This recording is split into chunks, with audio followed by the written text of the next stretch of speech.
کاشی بھائی، آپ ایک سوداگر کی کہانی سنا رہے تھے زندہ دلی کے متعلق، پھر اس کا کیا بنا؟ بھائی، ہزاروں سال پہلے کی بات ہے کہ جب سواریاں اس طرح نہیں ہوتی تھیں جس طرح آج کل گاڑیاں، موٹر سائیکل، کاریں، ہوائی جہاز، یہ ساری سہولتیں پہلے میسر نہیں ہوا کرتی تھیں۔ اس دور کی بات ہے، ایک سوداگر جو ملکوں سفر کیا کرتا اور اپنا سامان بیچا کرتا، تو وہ رنگ برنگے لوگوں کے ساتھ سفر کرتا اور اس کے پاس بہت ہی علم آ چکا تھا۔ ایک دفعہ اس نے اپنے نوعمر بیٹے کو ساتھ لیا اور سفر کو چل دیا۔ اسے راستے میں ایک شخص ملا، وہ بھی اس قافلے میں شامل تھا۔ اچھا، تو وہ قافلہ کہاں جا رہا تھا؟ وہ قافلہ ایک ملک سے دوسرے ملک جا رہا تھا، جس میں تقریباً 50 سے 60 لوگ شامل تھے۔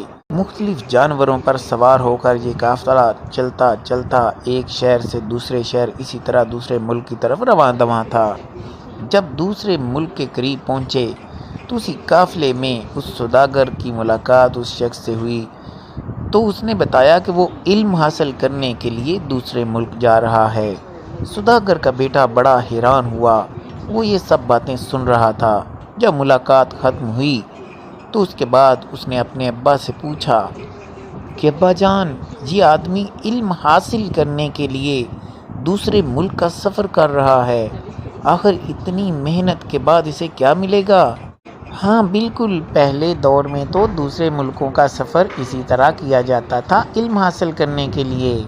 ہاں، آپ ٹھیک کہہ رہے ہو۔ اس کے بعد سوداگر نے اپنے بیٹے کی بات سنی تو اسے سمجھایا کہ بیٹا بات سنو، حکیم لقمان کا قول ہے کہ جس طرح بارش بنجر زمین کو زندہ رکھتی ہے، اسی طرح علم دل کو زندہ رکھتا ہے۔